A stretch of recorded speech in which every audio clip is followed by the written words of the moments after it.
পশ্চিমবঙ্গে semiconductor unit তৈরি করতে চায় মিৎসুবিশি। নবান্নের শিল্পমন্ত্রী এবং অর্থমন্ত্রীর সঙ্গে বৈঠক মিৎসুবিশি কর্তাদের। সেমিকন্ডাক্টর ইউনিট তৈরির জন্য পশ্চিমবঙ্গকে বেছে নিয়েছে মিৎসুবিশি। জুলাইয়ের তৃতীয় সপ্তাহে ফের বৈঠক হওয়ার কথা। রাজ্যে জমি দেখতে আসবেন কর্তারা, জানিয়েছেন শিল্পমন্ত্রী।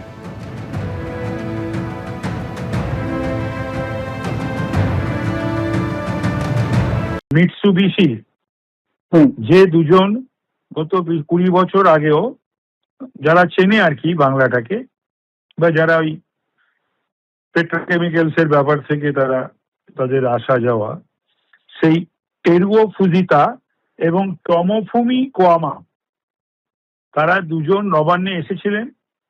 আমি ছিলাম, অর্থমন্ত্রী ছিলেন, সুব্রত গুপ্ত উপদেষ্টা মুখ্যমন্ত্রীর ছিলেন এবং ফিনান্স সেক্রেটারি প্রভাত মিশ্র ছিলেন।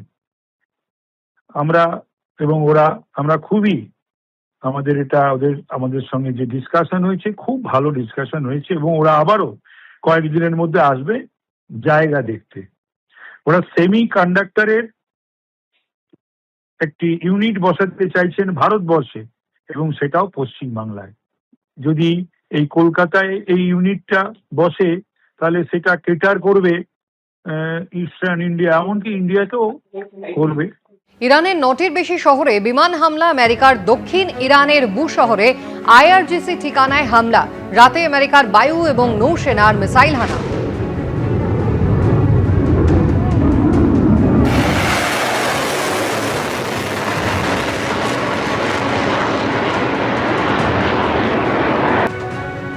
ইরান শহরের কাছে সেনা ঠিকানায় একের পর এক বিস্ফোরণ, চাবাহার বন্দরেও আছড়ে পড়েছে একের পর এক গোলা।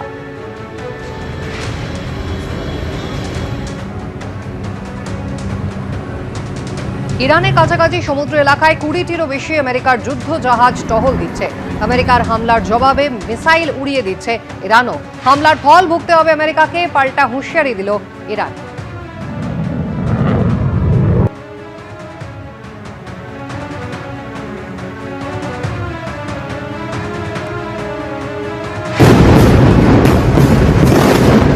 ফোন করে সমঝোতায় আসতে চাইছে ইরান, সাংবাদিকদের কাছে এমনটাই দাবি করেছেন ডোনাল্ড ট্রাম্প।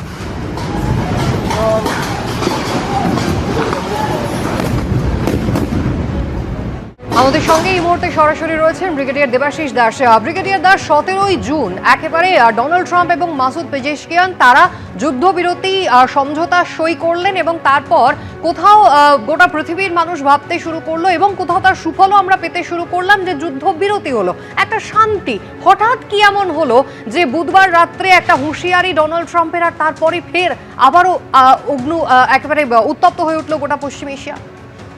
হ্যাঁ, একেবারে যথার্থ বলেছেন আপনি। দেখুন, এই আমরা 3-3.5 মাস, মানে ফেব্রুয়ারি 28 তারিখ থেকে প্রায় 16 জুন অবধি একটা ভয়াবহ যুদ্ধ দেখার পরে প্রায় মাসখানেকও হয়নি, এখনো 25 দিন মতো হয়েছে, একটু শান্তি পেয়েছিলাম, সবকিছু ঠিকঠাকভাবে চলছিল। সেইখানে আবার এই উন্মাদনা এবং ঘাত প্রতিঘাত শুরু হয়ে গেল।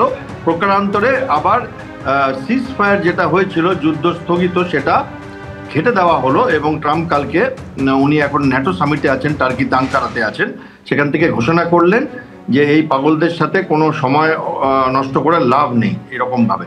এবার ঘটনাটা ঘটেছে কি, যেটা আমরা বুঝতে পারছি যে 3টি বাণিজ্যিক জাহাজ, তার মধ্যে একটি বোধহয় কাতারের, বাকি নাইজেরিয়ার বা এরকম কারো 3টি, ইউএসএরও না, অন্য কোনো দেশেরও না। এবার সেই জাহাজগুলোর ওপরে ইরান আঘাত আনে, কারণ তারা স্ট্রেট অফ হরমুজের পাশ দিয়ে যাচ্ছিল। এবার আমেরিকা তাতে স্ট্রাইক করে, এখন প্রত্যাঘাত করে যে এই চুক্তি ভঙ্গ করা হয়েছে বলে, এবং 80টি জায়গায় স্ট্রাইক করেছে যেটুকু শুনতে পাচ্ছি আমেরিকা ইরানের, এবং তার মধ্যে বন্দর আব্বাস পোর্ট আছে, খার আইল্যান্ড আছে, এবং অনেক ব্রিজ, অনেক ট্রান্সপোর্ট ফেসিলিটি সমস্ত, এবং অনেক ছোট ছোট যুদ্ধ জাহাজ স্ট্রাইক করেছে। এইবার আসা যাক যে ইরান কি বলছে। ইরান বলছে যে আমরা কোনো রকম চুক্তি ভঙ্গ করিনি, চুক্তি ভঙ্গ ওই দিক থেকে হয়েছে। কিন্তু আসল ব্যাপারটা কি হয়েছে? আসল ব্যাপারটা যেটা হয়েছে যে ইরানের যে খামেনির আজকে হচ্ছে অন্তিম দিবস, তার যে ফিউনারেল প্রসেশন চলছিল, যেটাতে সারা বিশ্বের লোকে গেছে এবং আমাদের দেশ থেকেও অনেক গণ্যমান্য ব্যক্তিরা সেখানে গিয়ে পৌঁছেছেন। ইরানের এটা করবার দরকার ছিল, এবং এই প্রসেশনে যখন এক একটা শহর দিয়ে ওনার প্রসেশন যাচ্ছে, তখন প্রায় 100% ইরানের মানুষের দাবি হচ্ছে যে বদলা নেওয়া হবে, ইন্তেকাম নেওয়া হোক।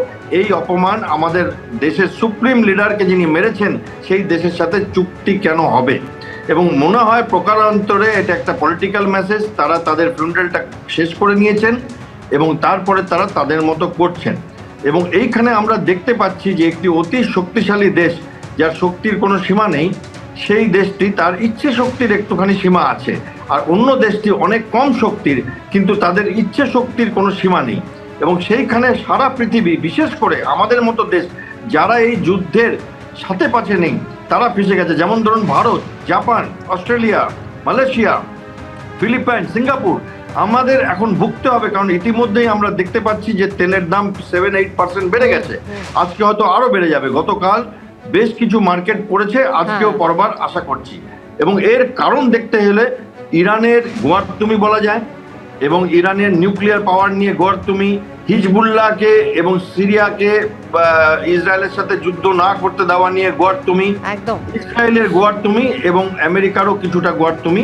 এই পুরোটাতে বাকি বিশ্ব, আমাদের মতো দেশেরা হয়তো আবার একটা অস্থিরতা অনুভব করব, বিশেষ করে অর্থনীতির দিকে। একেবারে। এবং সেক্ষেত্রে কোথাও কি ভারতকে মাসুল গুনতে হবে? আমি আপনার কাছে আবারও আসবো, আপনি আমাদের সঙ্গে থাকুন। এই মুহূর্তে অর্থনীতিবিদ শৈবাল কর রয়েছেন আমাদের সঙ্গে টেলিফোন লাইনে। শৈবাল বাবু, আমেরিকা ইরানের যে সাময়িক যুদ্ধবিরতি আপাতভাবে একটা স্থিতাবস্থা এসেছিল, হরমুজ প্রণালী দিয়ে তেল এবং গ্যাসের প্রবাহ একটু স্বাভাবিক হয়েছিল, কিন্তু যেভাবে আবার ফের হামলা শুরু করলো আমেরিকা, তাতে কি বিশ্ববাজারের যে পরিস্থিতি সেটা আবারও একটা অস্থির দিকে যেতে চলেছে আমরা?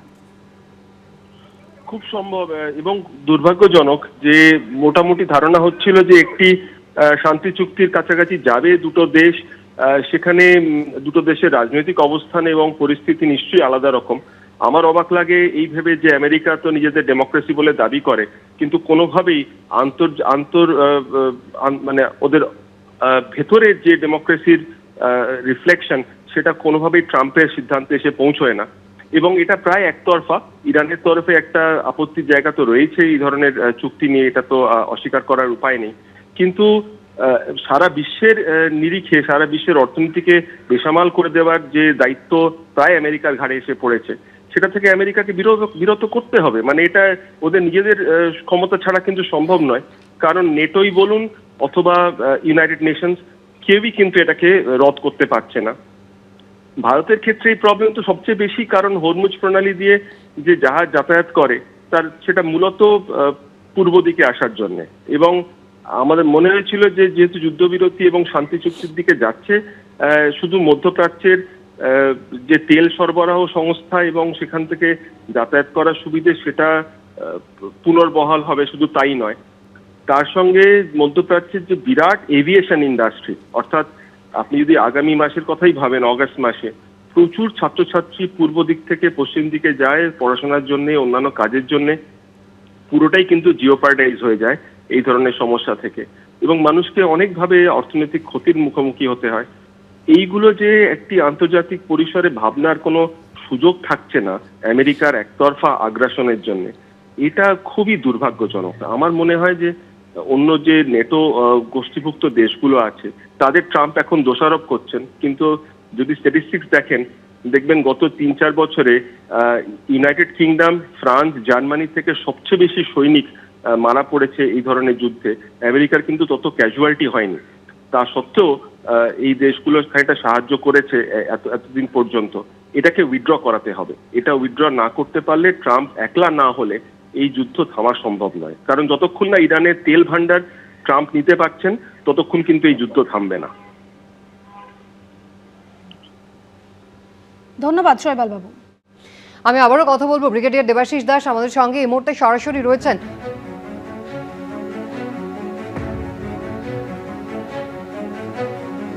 ব্রিগেডিয়ার দেবাশিস দাস আমাদের সঙ্গে সরাসরি রয়েছেন। ব্রিগেডিয়ার দাস, একদম শৈবাল বাবু ঠিক যে জায়গাটায় থামলেন, যে কোথাও একটা এই মুহূর্তে ডোনাল্ড ট্রাম্পকে একা করে দিতে হবে, উইথড্র করতে হবে, তাহলে যদি এই আগ্রাসী মনোভাব কমে, কোথাও কি আপনার মনে হয় এই মুহূর্তে তাহলে ভারতের একটা খুব অ্যাক্টিভ রোলে প্লে করাটা প্রয়োজন? দেখুন, এই মুহূর্তে ভারত মানে অ্যাকচুয়ালি ভারত সেলফ ডিফেন্সে আছে, কারণ ভারতের মুদ্রাস্ফীতি হয়ে যাবে, ভারতের তেলের দাম বেড়ে যাবে, এবং ভারত, আমি যেমন অন্যান্য দেশগুলোর নাম নিলাম, জাপান, সিঙ্গাপুর, মালয়েশিয়া, এরকম নিরীহ দেশ যাদের এই যুদ্ধের সাথে কিছু নেওয়ার নেই, তাদের সাথে ভুক্তভোগী ভারত। এবং ডোনাল্ড ট্রাম্পের সাথে এই মুহূর্তে ভারতবর্ষের যা সম্পর্ক, সেখানে মনে হয় না তিনি পাকিস্তানের ঘাট থেকে নেমে বা পাকিস্তানকে কোলে বসিয়ে রেখেছেন, সেখানে ভারতকে উনি নেবেন এবং ভারতও এর মধ্যে জড়াতে চাইবে, আমার মনে হয় না। দ্বিতীয় কথা হচ্ছে যে আরেকটা ব্যাপার আছে যে আমেরিকা, অনেকে ভাবছেন যে আমেরিকা হয়তো শক্তি ক্ষয় হয়ে যাচ্ছে। হ্যাঁ, শক্তি ক্ষয় তো হচ্ছে, কিন্তু আমেরিকার কাছে যা শক্তি আছে, আমি সামরিক শক্তি বা অর্থনৈতিক শক্তির কথা বলছি, ইচ্ছা শক্তির কথা বলছি না, সেখানে আরো কয়েক বছর এই যুদ্ধ চালিয়ে যেতে পারে। বিশেষ করে খালি আমি ডোনাল্ড ট্রাম্পকে দোষ দেব না, আমেরিকার চিরকালেরই একটা ট্রেন্ড রয়েছে গ্লোবাল পলিসিং বা পৃথিবীর দাদাগিরি করবার, এবং সেটা একজন প্রেসিডেন্টে না, ইনি তো তার পরাকাষ্ঠা জায়গায় পৌঁছে নিয়ে গেছেন আমেরিকাকে। যেমন উনি বললেন, আমি তার সাথে সহমত, বাট তার সাথে এটাও বলতে হবে যে ইরানও যেদিন থেকে এই খামেনি পাওয়ারে এসেছিলেন, যাকে আমেরিকা নিহত করেছে, তিনি একটাই কথা বলেছিলেন, death to America, death two Israel, থেকে একবার না। তো ফলে তারও কোনো আমি কমতি দেখিনি যে তার যদি ধ্বংসই করতে হয় তো তিনি ধ্বংস করতেন, কোনো অসুবিধা নেই, তার যেটা ইচ্ছে। কিন্তু সেটাতে তিনি বলে বলে এটা গেছেন। তো ফলে একরকমভাবে তার মনে হয় একটা ডেথ টুইস্ট ছিল যে আমার দেশকে অ্যাটাক করুক আমেরিকা, কারণ আমেরিকা একটা বুলি দেশ, এটা সবাই জানে এবং শক্তিশালীও বটে, এটা মেনে চলতে হবে। আমি এই মুহূর্তে ভারতের কোনো বড় রোল দেখতে পাচ্ছি না, কারণ পাকিস্তানের একটি বড় রোল আছে। তারা ফেইল্ড হোক আর যাই হোক, কিন্তু এটা ডেফিনেটলি মানতে হবে আমেরিকার খাতায় পাকিস্তানের 7 খুন মাফ, এবং ভারত সাধারণত সন্দেহের চোখে দেখা হয়, অবিশ্বাসের চোখে দেখা হয়। এটা একটা সত্যি কথা, আজকের থেকে না, 40 বছর ধরে এখানে ইতিহাস তাই বলছে। যে কোনো সময়ের জন্য ভারত এই 71-এও আমেরিকা আমাদের সাপোর্ট করেনি, উল্টে পাকিস্তানকে সাপোর্ট করেছিল, এবং সেটাই আশা করা যাচ্ছে। আমি দেখতে পাচ্ছি না যে ইরানও সেই মুহূর্তে ভারতের কিছু মধ্যস্থতা চাইবে।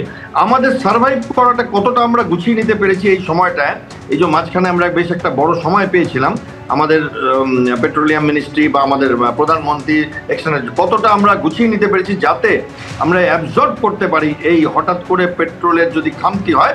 সেটা একটা আশা রাখছি যে নিশ্চয়ই কিছু একটা করেছেন, এবং সেখানে আমাদের হয়তো ডাইরেক্ট এই মুহূর্তে দামটা বাড়বে না, বাট ওভারঅল ইন্টারন্যাশনালি একটা সাফারিং আমরা করব, এতে কোনো সন্দেহ নেই। অনেক ধন্যবাদ। দক্ষিণবঙ্গে ফের প্রাকৃতিক দুর্যোগের পূর্বাভাস, গোটা দক্ষিণবঙ্গের সমস্ত জেলায় হলুদ সতর্কতা জারি হলো। কথা বলবো সরাসরি আমাদের প্রতিনিধি জিলাম করঞ্জাই রয়েছেন। জিলাম, কি বলছে আলিপুর আবহাওয়া দপ্তর? একদমই, আলিপুর আবহাওয়া দপ্তর এই সতর্কবার্তায় দিয়েছে দক্ষিণবঙ্গের 8টি জেলাতে আগামী 2 থেকে 3 ঘন্টার মধ্যে বৃষ্টি হবে, বজ্র বিদ্যুৎ সহ বৃষ্টিপাত হবে, এবং এই বৃষ্টিপাতের সঙ্গে ঝোড়ো হাওয়া বইবে 30 থেকে 40 কিলোমিটার গতিবেগে। বজ্রপাত সম্পর্কে সতর্ক করা হয়েছে আবহাওয়া দপ্তর থেকে, সাধারণ মানুষ যেন সুরক্ষিত জায়গায় থাকে। এবং একই সঙ্গে তোমায় জানিয়ে রাখবো, এই মুহূর্তে আরও 2টি জেলা বীরভূম এবং মুর্শিদাবাদেও হলুদ সতর্কতা জারি করা হয়েছে। সেখানেও এই বৃষ্টি নিয়ে সতর্ক করা হয়েছে, বজ্রবিদ্যুৎ সহ বৃষ্টিপাত হবে, ঝোড়ো হাওয়া বইবে 30 থেকে 40 কিলোমিটার গতিবেগে, এবং বজ্রপাত নিয়ে বাড়তি সতর্ক করা হচ্ছে আবহাওয়া দপ্তরের তরফ থেকে। সকলে যেন সুরক্ষিত জায়গায় থাকে, গাছের তলায় না থাকে, এরকম একটি জায়গায় বারবার বলা হচ্ছে। ধন্যবাদ।